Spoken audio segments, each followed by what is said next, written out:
சென்னை கேட்வேன்ற ஒரு ஒரு பப்பு. வெறுமன பணத்தை மட்டும் வச்சு எவனுமே இந்த பாரோ இந்த பப்போ நடத்திட முடியாது. அதுக்கு அவங்ககிட்ட பணமே இருந்தாலும் அவன் அதிகார பலம் உள்ளவனா இருக்கும், லோக்கல் இன்ஃப்ளூயன்ஸ் உள்ளவனா இருக்கும். 4 இளைஞர்கள் 2 இருசக்கர வாகனத்தில் வந்திருக்காங்க. வந்த உடனே என்ன பண்ணியிருக்காங்க, நீங்கள் இந்த இடத்துக்கு வந்துருங்க, கோயம்பேட்டில் இந்த இடத்துக்கு வந்துருங்க, அந்த பப்புக்கு போகலாம். 19-20 வயசுல ஒவ்வொன்றும் மூஞ்சியை பார்த்தா மது போதைக்கும் அடிக்ட் ஆன மாதிரி இருக்கு, வேற சில போதைகளுக்கும் அடிக்ட் ஆன மாதிரி இருக்கு. அப்போ அவனுங்க வந்து செல்வாக்கானவன உடனே என்ன கூப்பிட்டு என்ன அப்படிலாம் உள்ள பண்ணோன்னே அவனுங்களுக்கு ரொம்ப பெரிய அசிங்கமாயிடுச்சு. அவ்வளோ பேருக்கு கல்லை வந்து முதல்ல அந்த முன்னாடி போனவன் கல்லை அரைஞ்சிருக்கான். அந்த கார் மேலே கார் கண்ணாடியில் கல் போட்டுருக்கான். போட்டு அவன் திரும்பத்துக்குள்ள அவன் பறந்துட்டான். எந்த பக்கம் போனான்னு தெரியல. அவன் போனவன் என்ன பண்ணான், அதுக்குள்ள இந்த கார்காரங்களும் எடுத்திருக்காங்க. எடுத்துட்டு நேராக வந்து அந்த பாலத்துக்கிட்ட வந்து பாலம் இப்படி பிரியுது பார்த்தீங்களா பாலத்தில், அந்த வண்டி நேராக என்ன பண்ணிருக்கா, அப்படியே நேராக அவன் போய் கோயம்பேடுக்குள்ளே போய் கோயம்பேடு மார்க்கெட்டுக்குள்ளே போய் அந்த பூண்டு மார்க்கெட்டு இதுக்குள்ளே போய் அந்த பூண்டு மார்க்கெட்டில் போய் நிப்பாட்டி கடகடன்னு கொடியை கட்டியிருக்காங்க. ஓகே, அந்த கொடி வந்து திமுக கொடியாக இருக்கு. கொடியை கட்டி வச்சுட்டு அங்கே 3 பேர் இறங்கியிருக்கான். இந்த 3 பேர் யாருன்னா, ஆனால் இந்த கொடி கட்டின காரில் வந்த பையன் ஒரு கொலை செய்துட்டான். அவனுக்கு வந்து குறைந்தது 10 வருஷம் டு லைஃப் கிடைக்கிறது வாய்ப்பு. ஒரு சமூக வலைதளம் எந்த அளவுக்கு தப்பாக கையாளப்படுதுன்றதுக்கு இந்த மரணம் ஒரு உதாரணம். ஆயுர்வேதம் ஒரு பொக்கிஷம், நம் ஆயுள் நீட்டக்கும் அற்புதம். டாக்டர் ஸ்ரீவர்மாஸ். பேசு தமிழா பேசு நேயர்களுக்கு வணக்கம். இன்றைய சிறப்பு நேர்காணலில் நம்மோடு இணைந்திருக்கும் சிறப்பு விருந்தினர் பத்திரிகையாளர் திரு விமலேஸ்வரன் அவர்கள். வணக்கம் சார். வணக்கம் சார். கோயம்பேடு பக்கத்தில் இருக்கக்கூடிய அந்த மதுபான விடுதியில் நடந்த தகராறில் ஒரு இளம்பெண் வந்து கொல்லப்பட்டிருக்காங்க. ஒரு இளம்பெண் ரொம்ப பரிதாபகரமாக மருத்துவமனையில் அனுமதிக்கப்பட்டிருக்கதா சொல்கிறாங்க. ஸோ இந்த ஒட்டுமொத்த சினாரியோலையும் என்ன நடந்துச்சு? ஸோ இந்த FL3 பாரில் வந்து நிறைய இந்த மாதிரியான சச்சரவுகள் தொடர்ச்சியாக நடந்துகிட்டு இருக்க பார்க்க முடியுது. ஒரு லாஸ்ட் 2 monthsக்கு முன்னாடி கூட நுங்கம்பாக்கத்தில் இருக்கக்கூடிய ஒரு தனியார் மதுபான விடுதியில் கூட இதே மாதிரியான ஒரு சண்டை சச்சரவுகள்லாம் நடந்தது. இன்றைக்கு இந்த விவகாரம் வந்து ரொம்ப பெரிய அளவில் பேசப்படும் பொருளாக இருக்குது. என்ன நடந்தது ஒட்டுமொத்தமாக? அதாவது கடந்த 30ஆம் தேதி இரவு அதாவது நள்ளிரவு விடிஞ்சா 31 அப்போது வந்து இந்த கோயம்பேட்டில் இருக்க MMS சென்னை கேட்வே அப்படின்ற ஒரு எல்லாம் தனியார் மதுபான விடுதின்றாங்க. நம்ம பேரே சொல்லுவோம். இந்த சீல் வைக்கப்பட்டிருக்கு. இது இதில் மறைக்கிறதுக்கு என்ன இருக்குது, இதில் சென்னை கேட்வேன்ற ஒரு பப்பு.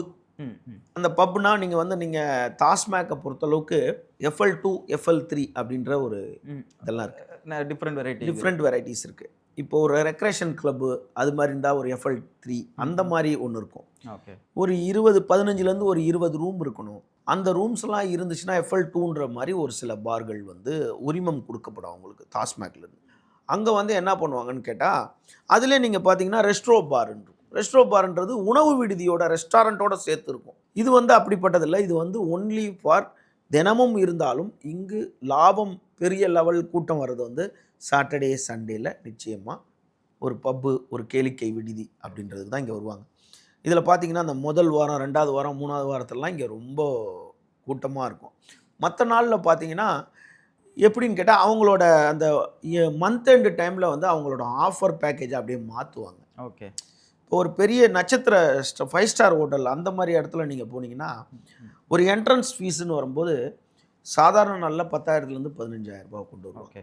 இப்போ ஒரு நியூ இயர் டைமு, ஒரு ஃபங்க்ஷன் டைமு, ஒரு முக்கியமான நாட்கள் அப்படின்னும் போது 25,000 40,000 50,000 என்ட்ரி ஃபீஸு இருந்திருக்கு. ஓகே, சென்னை அடையார் கேட்டு ஹோட்டல்லலாம் நமக்கு தெரிஞ்சு ஒரு 4-5 ஆண்டுகளுக்கு முன்னாடியே இந்த நியூ இயர் டைம்லலாம் 30,000 என்ட்ரி ஃபீஸு 40,000 என்ட்ரி ஃபீஸ்லாம் கூட இருந்திருக்கு. இதில் ஒரே ஒரு பியூட்டி என்னென்னா, கப்புள்ஸாக போகும்போது அங்கே அந்த என்ட்ரி ஃபீஸ் இல்லாமல் போய்டும் அவங்களுக்கு. ஓகே, ஜோடியாக போகும்போது அந்த என்ட்ரி ஃபீஸ் இருக்காது.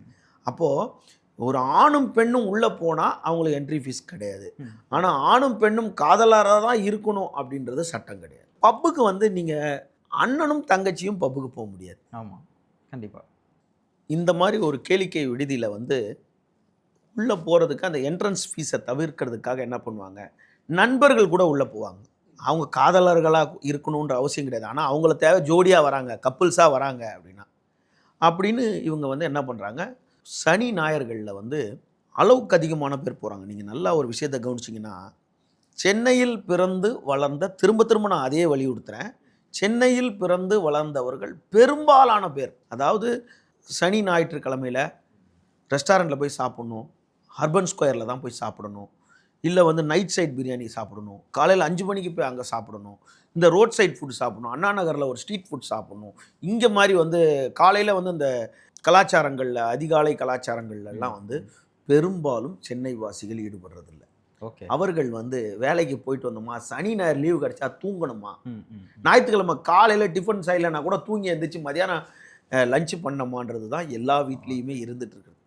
இந்த கிராமப்புறங்கள்லேருந்து பெரும்பாலான இந்த அதர் டிஸ்ட்ரிக்ட்லேருந்து வரக்கூடிய நபர்கள் வந்தவங்க அவங்க சென்னை கல்ச்சரில் வந்த உடனே நீங்கள் பார்த்தீங்கன்னா, நீங்கள் சென்னை கல்ச்சருக்குள்ளே வந்தோன்னா அவங்க சென்னைக்கு அவங்க அடாப்ட் ஆகின்னு நினைக்கிறாங்க. அவங்களோட ட்ரெஸ்ஸிங் சென்ஸ் மாறிடும். ஓகே. அவங்க வந்து இப்போ ஒரு டிகிரி படிச்சுட்டு வராங்க, ஏதோ ஒரு டிகிரி படிச்சுட்டு வராங்க, அவங்களுக்கு வந்து ஒரு கால் சென்டரில் வேலை கிடைச்சிடுது.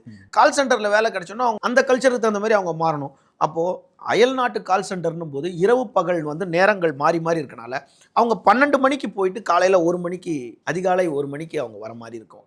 அப்படி வரும்போது அவங்க திரும்ப மறுநாள் டியூட்டிக்கு போகிறனால அவங்க சாப்பிட்றதுக்காக நீங்கள் ஒரு 10 ஆண்டுகளுக்கு முன்னாடியெல்லாம் நீங்கள் பார்த்துட்டிங்கன்னா, 10 இல்லை 20 ஆண்டுகளுக்கு முன்னாடி சென்னையில் பார்த்தீங்கன்னா, நைட் சைடில் ஒரு கடை ஒரு 11 மணிக்கு மேலே ஒரு கடை தேடணும்னா நீங்கள் ஒரு 10 கிலோமீட்டர் போகணும். ஐயோ அந்த ஹோட்டல் 11 மணிக்கு மூடிடுவானே, அங்கே போகணும். விருதுநகர் பாய் ஹோட்டலா, பனங்கல் பார்க்கில் 11 மணிக்கு மூடிடுவாங்க. சாம்கோ ஹோட்டலா ஆழ்வார்பேட்டையில் 11 மணிக்கு க்ளோஸ் பண்ண லைட் ஆஃப் பண்ணிடுவாங்க. அதிகபட்சம் 11:30 மணிக்கு போயிடுவாங்க. அடையார் கேட் குவாலிட்டி ஹோட்டலா, இந்த பக்கம் மவுண்ட் ரோடு புகாரி ஹோட்டலா, இல்லை பிலால் ஹோட்டலா, இந்த பக்கம் அப்படின்ற மாதிரி மட்டும்தான் இருந்துச்சு. இன்று வந்து தெருவுக்கு தெரு இரவு நேரத்தில் பிரியாணிலேயே 1000 வகை பேர் வச்சுருக்காங்க. ஒரே டைப்பு, அதே பாஸ்மதி ரைஸு, அதே ஜீரக சம்பாரிச்சு, ஆனால் அந்த பிரியாணிக்கு 1000 விதமான பேர் இருக்குது. அதையும் வாங்கி மக்கள் சாப்பிட்டுக்கிட்டு இருக்காங்க. நீங்கள் ஒரு கட்டத்துக்கு மேலே சென்னையில் இருக்கவங்க வந்து இதை வந்து அனுபவிக்கிறதுக்கு விரும்பலை. ஏதோ ஹோட்டல் போகிறோமா, டிஃபன் சாப்பிட்றோமா, லஞ்ச் சாப்பிட்றோமா, எதாக இருந்தாலும் தவிர இந்த மாதிரி ஒரு என்ஜாய்மெண்ட்டுக்குள்ளே ஃபுல்லாக வர்றது தான். இப்படி தான் இந்த சம்பவம் நடந்திருக்கு. இதில் பார்த்தீங்கன்னா பார்காரங்க அவன் ஒரு லீஸுக்கு எடுத்து ஒரு கட்டிடத்தை, எப்பயுமே கட்டிடத்தை வச்சுருக்கவன் சொந்தமாக பார் நடத்துறதில்ல, கட்டிடத்துக்காரன் ஒரு பார்காரங்கிட்ட கொடுக்குறான். அவன் என்ன பண்ணுறான், ஒரு அந்த பார் பப்பு இருக்கும்போது அந்த இடத்துல மதுபானம் தேவைப்படுது. அப்போ பப்புன்னு வரும்போது மதுபானத்துக்குள்ளே வரும்போது என்ன ஆகுதுன்னு கேட்டால், அவன் டாஸ்மாகில் அந்த லைசன்ஸை வாங்க வேண்டியதாக இருக்குது. FL2 FL3 ஏதோ ஒன்று வாங்க வேண்டியதாக இருக்குது. இது வாங்கினதுக்கப்புறம் அவன் பெருநகர காவல் ஆணையர்கிட்ட அவன் வந்து ஒரு பர்மிஷன் வாங்க நீங்கள் நடத்துக்கணும் அப்படின்னு சொல்லிட்டு, அது ஒரு எளிய ஃபார்மாலிட்டிஸானு வச்சுங்க. இப்படி தான் எல்லாம் அப்படியே கொஞ்சம் எக்ஸ்ட்ரா ரைஸ் போட்டு உத்தரவை வாங்குறாங்க. அதன் பிறகு இந்த இடத்துல வந்து நடத்தலாமா அப்படின்னு ஒரு மாநகராட்சியிலே ஏதோ ஒன்றுத்தில் ஒரு பவர் வாங்கிக்கிறாங்க. ஆனால் அவன் கொடுக்குறதுலாம் சட்டத்திட்டங்கள் நிறையா இருக்குது. ஓகே. சட்டத்திட்டங்கள் ஏராளமான சட்டத்திட்டங்கள் இருக்குது. அதில் வந்து 21 வயசு கம்மியானவங்கள நீங்கள் வந்து மதுபானம் விற்கக்கூடாது, அந்த மாதிரி 18 வயசுக்கு குறைவானவங்கள நீங்கள் இதுக்குள்ளே அனுமதிக்கக்கூடாது, இப்படிலாம் சட்டம் தான். ஆனால் இதை பெரும்பாலான பார்கள் இதை பின்பற்றதே கிடையாது. இப்போது என்னுடைய வயசு என்னன்னு உங்களுக்கு தெரியாது. ஆமாம். உங்களோட வயசு என்னன்னு எனக்கு தெரியாது. கண்டிப்பாக தோராயமாக இவர் இத்தனை வயசு இருப்பார் அப்படின்னு என்னுடைய அனுமானமாக இருக்கணும். உங்களோட வயசு எனக்கு அக்யூரேட்டாக தெரியாது. அப்போது இந்த சனி ஞாயிறு அவன் சம்பாதிக்கிறதுக்காக அந்த தொழிலில் இறங்குறான், பார தொழிலில் இறங்குறான். வெறுமன பணத்தை மட்டும் வச்சு யாவனுமே இந்த பாரோ இந்த பப்போ நடத்திட முடியாது.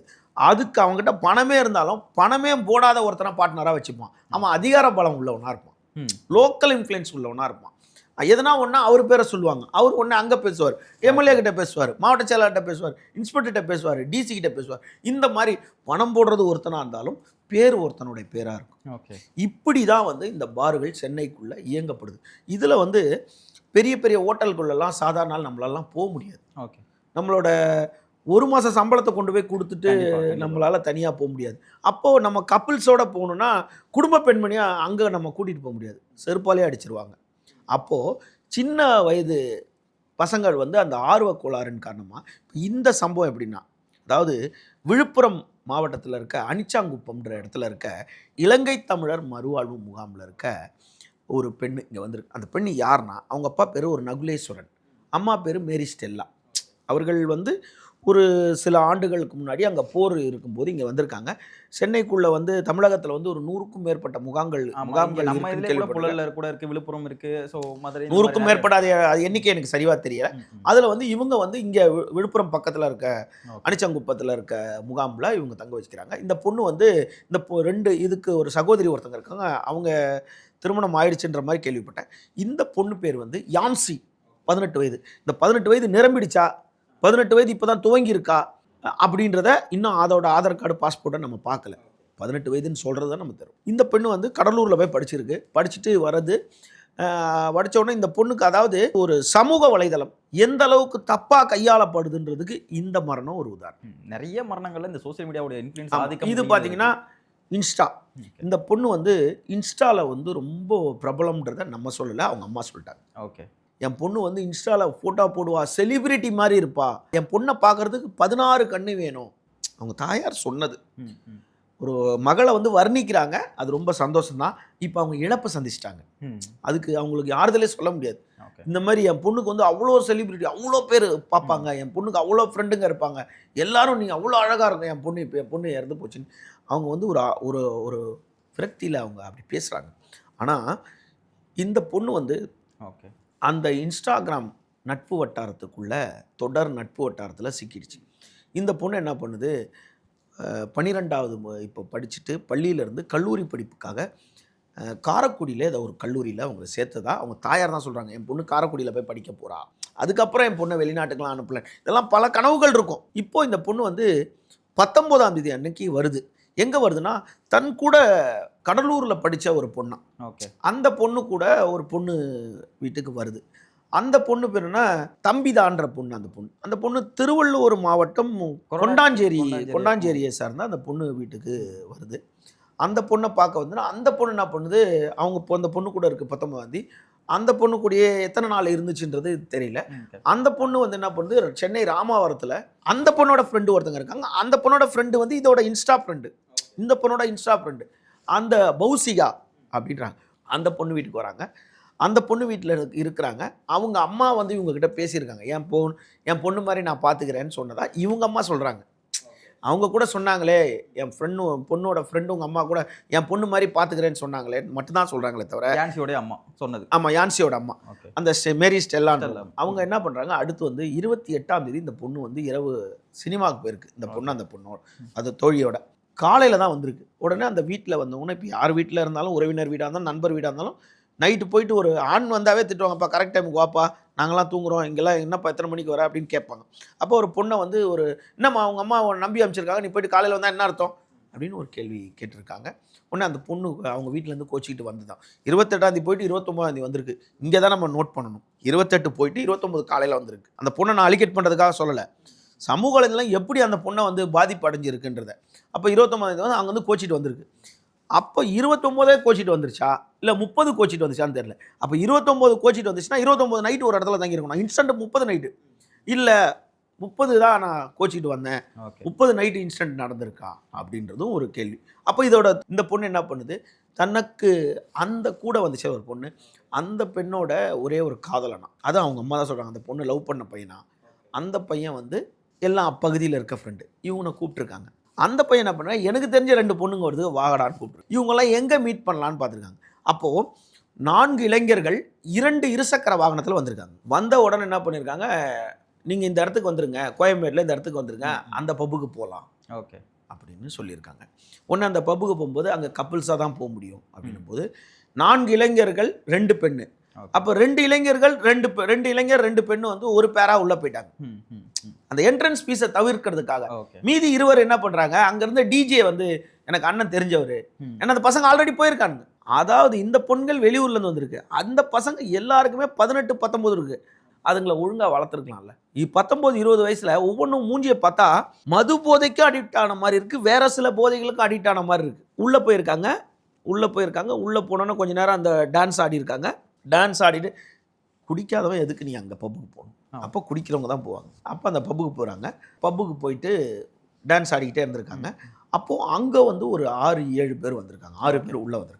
இந்த 6 பேருக்குள்ளே அவங்க டான்ஸ் ஆடிக்கிட்டே இருக்கும்போது அதில் ஒரு சில ஊடகங்கள் தவறாக, நீ வா என் கூட ஒரு நாள் இரு அப்படின்னு எடுத்தோன்னு ஒரு பொண்ணை கூப்பிட முடியும். ஆமாம், இல்லை நான் ஒரு செய்தித்தாளில் என்ன படிக்க முடிஞ்சுன்னா, அந்த பொண்ணை வந்து கில்னதாகவும், ஸோ அதை தட்டி கேட்க போய் அங்கே பாருக்குள்ளே பிரச்சனை நடந்திருக்கு. பவுன்சர் வந்து அதை தட்டி கேட்டு, அதாவதுங்க பிடிக்காதவர்கள் ஒரு கும்பலாக சேர்ந்து டான்ஸ் ஆடுற இடத்துல ஒருத்தர் உடம்பு ஒருத்தர் மேலே கைப்பட தான் செய்யும். இதெல்லாம் எடுத்துக்கிட்டு நீ அப்போ அந்த இடத்துக்கு வரக்கூடாது. சினிமா தேட்டருக்கு போயிட்டு சினிமா பார்த்துட்டு கும்பலாக இறங்குவோம். நமக்கு முன்னாடி போகிற பெண்கள் யாருன்னு தெரியாது, பின்னாடி இருக்கவங்க தள்ளனோடனே நம்ம போய் முன்னாடி இருக்கவங்க மேலே விழுவோம். உடனே அது உமன் ஹராஸ்மெண்ட் ஆகிடும். ஓகேவா? அப்போது ஓகே சாரிங்க அப்படின்றது. இது போய் அந்த இடத்துக்கு போகுது, அவன் கிள்றான், அந்த இடத்துக்கு போனால் பண்ண தானே செய்வான். ஓகே. அப்போ பண்ணுறவன் தப்பு தான், பண்ணுறது தப்பு தான், அதுக்கு சப்பக்கட்டு கட்டல. நீ அங்கே போனா நீ குடும்பம் பண்ணு தான், நீ எதுக்கு அங்கே போகிற? அப்போ அங்கே போன உடனே இந்த பசங்க போய் பவுன்சர்கிட்ட சொல்லுங்க அண்ணா, ஏன்னா இவங்க எல்லாம் 18, 19, 20, இவனுங்க எல்லாம் இருசக்கர வாகனம் கேட்டகிரி, அங்கே வந்திருக்க 6 பேர் கார் கேட்டகிரி, அவனுங்க 21, 20, 21 கல்லூரிக்குள்ளே போகிறாங்க, அவன் கல்லூரியை முடிச்சுட்டு வரவனுங்க. இதுதான் மேட்ரு. அப்போ அவனுங்க வந்து செல்வா காணவொன்னே உடனே என்ன கூப்பிட்டு என்னப்பா இப்படிலாம் உள்ளே பண்ணோன்னே அந்த 6 பேரும் இந்த பொண்ணுங்க கம்ப்ளைண்ட் பண்ண உடனே எப்பயுமே பெண்கள் பேச்சு தான் எடுபடும். அவனுங்களுக்கு ரொம்ப பெரிய அசிங்கமாயிடுச்சு அவ்வளோ பேருக்கு நடுவில். இந்த பொண்ணை வந்து மிஸ்பிகர் பண்ணிட்டு அவன் வெளியே போட்டு பவுன்சர் வந்து இவங்களே அமிச்சிட்டாங்க, அவங்களே அமிச்சிட்டாங்க. அப்போ போன உடனே இந்த பசங்க வந்து கீழே போட்டு இந்த பசங்களை அமிச்ச உடனே அந்த பசங்க 6 பேரும் என்ன பண்ணியிருப்பாங்க, ஒரு ட்ரிங்க் 2 ட்ரிங்க் வாங்கி வச்சிருப்பானுங்க. அந்த ட்ரிங்கை முடிச்சுட்டு தானே வருவானுங்க. இந்த போயிடுறேங்க ஒரு 2 நிமிஷம் டைம், இதுதானே நான் யதார்த்தத்தை பேசுகிறேன், முடிச்சுட்டு வந்துடுறேங்க. அப்படி போகும்போது இந்த பசங்க வந்துட்டாங்க, இந்த பொண்ணை காணும். ஓகே. இந்த பையன் சொன்னது தான், காயப்பட்ட பையன் சொன்னது தான். திரும்ப மேலே போய் பார்த்தா என்னன்னு கேட்டால், இல்லை கொஞ்சம் பீர் இருந்துச்சு, மிச்சம் இருந்துச்சு, அதை குடிச்சிட்டு வந்தேன்னு இந்த பொண்ணு சொல்லிச்சான். அப்போ உள்ளே போனோடனே ஆட முடியாமல் அந்த கூட்டிகிட்டு போன யான்சியோட தோழி வந்து உட்காந்துருச்சான். அப்போது அந்த பொண்ணு வந்து இருவேறு முகங்களாக இருந்திருக்கு. அதாவது ஒரு முகாமில் இருக்க பொண்ணு இங்கே வந்திருக்கோம், அங்கேருந்து சிட்டிக்கு வந்திருக்கோம், ஒரு தோழி வீட்டில் இருக்கோம், அவங்க வீட்டில் இரவு போயிட்டு காலையில் வரோம், திரும்ப வந்து அதாவது இந்த முழுவதும் ஒரே ஒரு வாரத்திலேயே இந்த சென்னை கல்ச்சருக்குள்ளே அடாப்ட் ஆகிடணும்னு அது நினைக்குது. உடனே வெளியே வந்தோன்னு என்ன பண்ணிட்டாங்க, இவன் என்ன பண்ணிட்டான், டேய் நீங்கள் 2 பேர் கிளம்புங்கடான்னு சொல்லிட்டு ஒரு வாகனத்தில் வந்த 2 பேரையும் அமுச்சு விட்டுட்டு இன்னொரு வாகனத்தில் 2 பசங்க வந்தானுங்களே, அந்த 2 பசங்களுக்கு நடுவில் இந்த 2 பொண்ணையும் உட்கார வச்சிட்டாங்க. ஸ்கூட்டிலேயே வந்து ஒரு ஸ்கூட்டி டியோ அப்படின்னு ஏதோ சொன்னான், உட்கார வச்சிட்டான். உட்கார வச்சு இந்த 2 பேர் போனானுங்கல்ல, போனவன் என்ன பண்ணா, அதுக்குள்ளே இந்த காருக்காரங்களும் எடுத்துகிட்டு நேராக வந்து அந்த பாலத்துக்கிட்ட வந்து பாலம் இப்படி பிரியுது பார்த்தீங்களா பாலத்தில், அந்த இடத்துல வந்து இந்த பக்கம் விஜயகாந்த் அவர்களோட இது இருக்கும், இந்த பக்கம் இப்படி போகிறது திரும்ப ரோட்டில், இந்த இடத்துல அந்த பாலத்து மேலே அந்த ரோடு அந்த ட்ராக்லேயே இந்த இடத்துலையே கல்லை வந்து முதல்ல அந்த முன்னாடி போனவன் கல்லை அரைஞ்சிருக்கான். அந்த கார் மேலே கார் கண்ணாடியில் கல் போட்டிருக்கான். போட்டு அவன் திரும்பத்துக்குள்ளே அவன் பறந்துட்டான், எந்த பக்கம் போனான்னு தெரியல அவன். இவங்க பின்னாடியே வந்திருக்காங்க, இவங்க தான் அந்த கல் போட சொன்ன குரூப்பு, இவங்க தான் போட்ட குரூப்புன்னு சொல்லிட்டு பின்னாடி வந்து இடிச்சிருக்காங்க. நிறைய பேர் என்ன சொன்னாங்க, இடிச்சிட்டு ரிவர்ஸில் போய் இடிச்சாங்கன்றது அந்த பையனே அப்படி சொல்லலை. இடித்த உடனே நாங்கள் விழலை, லைட்டாக ஷேக் ஆகிடுச்சு. அதுக்கப்புறம் பின்னால் வந்து இடித்த உடனே தான் அந்த பொண்ணு கீழே வந்து தலையில் அடிபட்டுருச்சு. ஓகே. அடிபட்ட உடனே இவன் இடித்து போட்டு நேராக போயிட்டான். அது ப்ளூ கலரு எக்ஸ்யூவி வண்டி, அந்த மகேந்திராவில் பெருசாக லேட்டஸ்ட்டாக விட்டுருக்காங்க. ஸ்கார்பியோலே பெருசாக இருக்கும் பாருங்கள், எக்ஸ்யூவி டைப் அந்த மாதிரி. அந்த வண்டி நேராக என்ன பண்ணியிருக்கா, அப்படியே நேராக அவன் போய் கோயம்பேடு மார்க்கெட்டுக்குள்ளே போய் அந்த பூண்டு மார்க்கெட்டு இதுக்குள்ளே போய் அந்த பூண்டு மார்க்கெட்டில் போய் நிப்பாட்டி கடகடன்னு கொடியை கட்டியிருக்காப்புல. ஓகே. அந்த கொடி வந்து திமுக கொடியாக இருந்திருக்கு. இல்லை இப்போ செய்தித்தாள்களில் வந்தது அதான் திமுக காரங்க தான் அந்த காரை இயக்குனது அப்படிலாம் கொடியை கட்டிட்டு இருக்காங்க. கொடியை கட்டி வச்சுட்டு அங்கே 3 பேர் இறங்கியிருக்கான். இந்த 3 பேர் யாருன்னா, அரும்பாக்கம் பகுதியை சேர்ந்த பாலகுருன்றவருக்கு அங்கே இறங்கியிருக்காரு. நான் இங்கே இறங்கி போயிடுறேன்ட்டு கூடயே வந்து சூளைமேட்டு பகுதியை சார்ந்த ஒரு கல்லூரி மாணவர் ஜோஷ்வான்ட்டு 19 வயசு அவர் இறங்கியிருக்காரு. 3வது பார்த்தீங்கன்னா நெற்குன்றம் பகுதியை சேர்ந்த பிஇ மாணவர் கிஷோர்குமார் 19 வயசு. இவங்க 3 பேர் இறங்கிட்டாங்க. இந்த 3 பேர் இறங்கிட்டா மீதி 6 பேர் இருப்பாங்கல்ல, ஆனால் கார் ஓட்டுனது ஒருத்தர் இருந்திருக்காரு. இந்த 3 பேர் இங்கே இறங்கி வீட்டுக்கு போயிட்டாங்க. போனதுக்கப்புறம் போக்குவரத்து புலனாய்வு வந்து ஆக்சிடெண்ட்டாகவே அதை பார்க்குது. அப்புறம் ஆய்வு செய்தால் சிசிடிவி காட்சிகளை ஆய்வு செய்யும் போது இது வந்து பப்புலேருந்தே இந்த சண்டை வந்திருக்கு, எங்கேருந்து வந்தாங்க ஏதுன்னு வந்தால் இது ஒரு கொலைன்னு தத்துருவமாக தெரியுது. அப்புறம் உடனே வந்து ஆம்புலன்ஸில் இந்த பசங்கக்கிட்ட போய் ஸ்டேட்மெண்ட் வாங்கும்போது தான், சார் இது வந்து எங்களை ஏற்றிக்கணும்டா, அங்கே பிரச்சனை நடந்துச்சு, இது ஆக்சிடெண்ட்டில் போல இப்போ பின்னாடி ஒன்று இருக்குது போல இருக்குன்னு அப்படியே போக்குவரத்து புலனாய்வுலேருந்து கோயம்பேடு சிஎம்பிடி காவல் நிலையத்துக்கு லாண்ட் ஆர்டருக்கு இந்த கேஸ் வருது. உடனே சிசிடிவி ஆய்வு பண்ணி இந்த பொண்ணை கொண்டு போய் இறந்துருச்சு, ஸ்பாட்டில் இறந்துச்சு, தலையில் அடிபட்டு அந்த பிளாட்ஃபார்மில் இந்த ரோடுக்கும் பிளாட்ஃபார்முக்கும் இப்படி ஒரு கல் மாதிரி இருக்கும், இது பாத்வே நடக்கிறோம்ல அந்த இடத்துல தலையில் அடிபட்டுருக்கு. தலையில் அடிபட்டோன்னா மூளையிலையோ இல்லை வந்து இந்த ஸ்கல்லுலையோ பெருசாக அடிபட்டுருச்சு. காயப்பட்டு உடல் முழுவதும் காயப்பட்டோன்னு பொண்ணு ஸ்பாட்லேயே இருந்துச்சு. இன்னொரு பொண்ணு நல்ல காயத்தோடு இருக்குது. இந்த ஒரு பையனுக்கு முழு சிராய்வு, ஒரு பையனுக்கு காலில் சிராய்வு. இப்படி இவங்க எல்லாரையும் கொண்டு போயிட்டு கீழ்ப்பாக்கம் அரசு மருத்துவமனை கொண்டு அட்மிட் பண்ணிவிட்டு மீதி அந்த பொண்ணை இறந்து போன பெண்ணை கீழ்ப்பாக்கம் இதில் வந்து பிரத பரிசோதனைக்கு அனுப்பிட்டு அதுக்கப்புறம் வந்து இன்வெஸ்டிகேட் பண்ணும்போது தான் இந்த சிசிடிவியில் ஆகும்போது இந்த காருன்னு தெரிஞ்சிச்சு. அப்போ உடனே என்ன பண்ணுறாங்க காவல்துறை, உடனடியாக ஆஹா இப்போ வேறு வழி இல்லையே, எப்பயுமே காவல்துறையில் ஒன்று என்னன்னா, ஒரு சண்டை நடக்குதுன்னா, அந்த சண்டை நடந்துச்சுன்னா மற்ற இடத்துல நடந்து அப்படியே அக்யூரேட்டாக டைம் போட்டுருவாங்க. இந்த பார்லலாம் நடந்துச்சுன்னா டைம் போட முடியாது. ஏன்னு கேட்டால் ஏன்னா 2 மணிக்கு தகராறு அப்படின்னா அப்புறம் 2 மணி வரைக்கும் பார் திறந்துச்சான்னு நாளைக்கு கேட்பாங்கல்ல. அந்த லா அண்ட் ஆர்டர் இஷ்யூ வருமே, லோக்கல் இன்ஃப்ளூயன்ஸ்ன்றனால என்ன பண்ணாங்க, டக்குன்னு போய் சீல் வச்சிட்டாங்க. எப்படி சீல் வைக்கிறாங்கன்னா, 18 வயசு குறைந்தவங்களுக்கு எப்படி நீங்கள் உள்ளே அனுமதிச்சிங்க அப்படின்ற ஆங்கிளில் உள்ளே போயிட்டாங்க. அதுக்கப்புறம் தேடி பார்த்தா இந்த 3 பேரை தூக்குறாங்க. ஃபஸ்ட்டு யார், பாலகுரு, கிஷோர் குமார், ஜோஷ்வா, இவங்க 3 பேரையும் தூக்குறாங்க. தூக்கி வச்சு அதில் 2 பேர் ஸ்டூடெண்ட்டு. ஒருத்தர் வந்து, சார் நான் காரில் சும்மா தான் சார் உட்காந்தேன், நான் கார் ஓட்ட தான் வந்தேன், பட் இடிக்கும் போது அவர் தான் ஓட்டினார் அப்படின்ட்டாங்க. ஆக்சுவலாக போக்குவரத்து சட்டம் என்ன சொல்லுது, இப்போ ஒரு 5 ஆண்டுகளாக முதல்ல வந்து ஒரு வாகனத்தை ஓட்டிட்டு போய் ஒருத்தர் குடிச்சிட்டு இடிச்சிட்டாருன்னா அவரை கைது செய்வாங்க. இப்போ 5 ஆண்டுகளாக போக்குவரத்து சட்டம் என்ன சொல்லுது அப்படின்னா, ஒருத்தர் குடிச்சிட்டு போய் இடிச்சிட்டாரு அப்படின்னா குடிக்காம 4 பேர், அது பெண்ணாக இருந்தாலும் ஆணாக இருந்தாலும் வண்டியில் உட்காந்தாங்கன்னா அவங்கள அரெஸ்ட் பண்ணணும். இதுதான் சட்டம் இப்போ போக்குவரத்து. அவர் குடிச்சிட்டு கார் ஓட்டுறதுக்கு நீங்கள் எப்படி அனுமதிச்சிங்க? இல்லைங்க அவர் குடிச்சது எனக்கு தெரியாதுன்னா சொல்ல முடியாது. 4 பேரையும் அரெஸ்ட். இதுதான் போக்குவரத்து சட்டம். அப்படின்னும் போது இவர் அந்த சட்டத்தின்படி கைது செய்யப்படுறாரு. மீதி யாருன்னு தேடினா இவனுங்களை கால் டீட்டெயில் போட்டால், அவனுங்க கால் டீட்டெயில் போட்டால் இவனுங்க சேஃபாக போய் பாண்டிச்சேரியில் இருக்கானுங்க. போய் யாருன்னு போய் பிடிச்சா அதில் முக்கியமான தலைவை, அதில் யார் இவங்களுக்கெல்லாம் தலைன்னு கேட்டால், விருகம்பாக்கம் பகுதியை சேர்ந்த பிடெக் மாணவர், அவனுக்கு வந்து 21 வயசாச்சு, சுமன் சக்திவேலுன்ட்டு. இவனை தான் அந்த காரோடுது. எதுக்குடா கொடி கட்டியிருக்க அப்படின்னா, அவன் தொழிலதிபர் பையன்றான். எதுக்குடா கொடி கட்டிருக்க, திமுகவில் உனக்கு யாருன்னா, இல்லை எங்கள் மாமா திமுகவில் இல்லை, எங்கள் மாமா திமுக கூட்டணி கட்சியில் இருக்கார். அப்போ யார் இவங்க மாமான்னு, இப்போ எல்லாம் திமுகன்னு வந்துச்சுல, திமுக கூட்டணி கட்சியில் யாருன்னு பார்த்தா அவர் வந்து புலிப்படை, முக்குளத்தூர் புலிப்படையில் ஒரு நபராக இருந்திருக்காரு. யார், இந்த சுமன் சக்திவேலோடைய மாமா. அவர் வந்து அவங்க முக்குளத்தூர் புலிப்படைன்ற அமைப்பில் இருந்திருக்காரு. அதனால அவர் டிஎம்கே கொடியை பயன்படுத்தினார்ன்றது ஒரு இருக்கு. இதில் எந்த அளவுக்கு உண்மைன்னு தெரியல. ஆனால் காரில் கொடி இருந்தது உண்மை, டிஎம்கே கொடி இருந்தது. அந்த பையனோட ஸ்டேட்மெண்ட், எங்கள் மாமா வந்து அங்கே இருந்தார், முக்குளத்தூர் புலிப்படையில் இருந்தார், அவர் வந்து அந்த கொடியை பயன்படுத்தினார் அப்படின்ட்டு. உடனே அப்படியே நேராக அடுத்த ஆளை தூக்குறாங்க. அங்கேயே பாண்டிச்சேரியில் ராமாபுரம் பகுதியை சேர்ந்த பிகாம் ஸ்டூடெண்ட்டு மோகனசுந்தரம் 19 வயசு. அதுக்கப்புறம் பார்த்தா அண்ணா நகர் பகுதியை சேர்ந்தவர் டிப்ளமா மாணவர் ராகுல் 20 வயசு. அதுக்கப்புறம் பார்த்தீங்கன்னா நீங்கள் சூளைமேடு பகுதியை சேர்ந்த ஒரு விமல் 19 வயசு. இப்போ இதில் யாருக்குமே 21 தாண்டலை. இதில் ஒருத்தர் கூட 21 வயசை தாண்டலை. இவங்க 4 பேரை கைது செய்கிறாங்க. ஏற்கனவே 3 பேர் 7 பேரை கொண்டு வந்து வச்சு இன்னும் ஒருத்தர் யாருன்னு மாதிரி கேட்குறாங்க. உடனே கொண்டு வந்து எஃப்ஐஆர் போடுறாங்க. எஃப்ஐஆர் வந்து என்ன பண்ணுறாங்க, இது வந்து கொலை வழக்காக பதிவு செய்யப்படுது. பிஎன்எஸ் ஆக்டில் வந்து 115/2 section 2 under section 351 under section 3, 109 under section 1, அது அட்டெம்ப்ட் மர்டர்.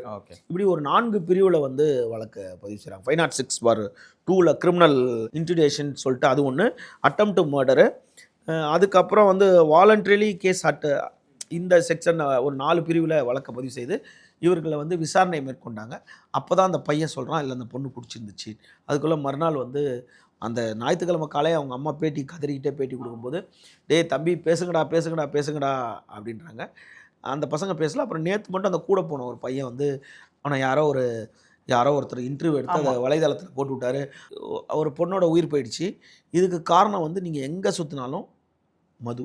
இவங்களுக்கு முன்பகை கிடையாது. இவன் காதலி அவன் வச்சுருந்தான், அவன் காதலி இவன் காதல் பண்ணுறான்றது பிரச்சனை கிடையாது. முன்பகை கிடையாது, ஜாதி ரீதியான கொலை கிடையாது. இது எல்லாமே அந்த 2 மணி நேரத்துக்கு முன்னாடி நடந்த சம்பவம். அந்த 2 மணி நேரத்துக்கு முன்னாடி நடந்த சம்பவத்தில் வந்து ஒரு கொலை செய்ய அளவுக்கு அவங்கள தூண்டுது அப்படின்னா அது அந்த மது தான்.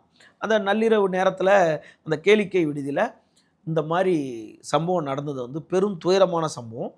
பார் வந்து யாருது அப்படின்னு ஒரு கேள்வி வருது. ஒரு தாவேக்காவை சார்ந்த தாவேக்கா யாரு அப்படின்னு பார்த்தா இல்லை அவர் பேர் பாலாஜி.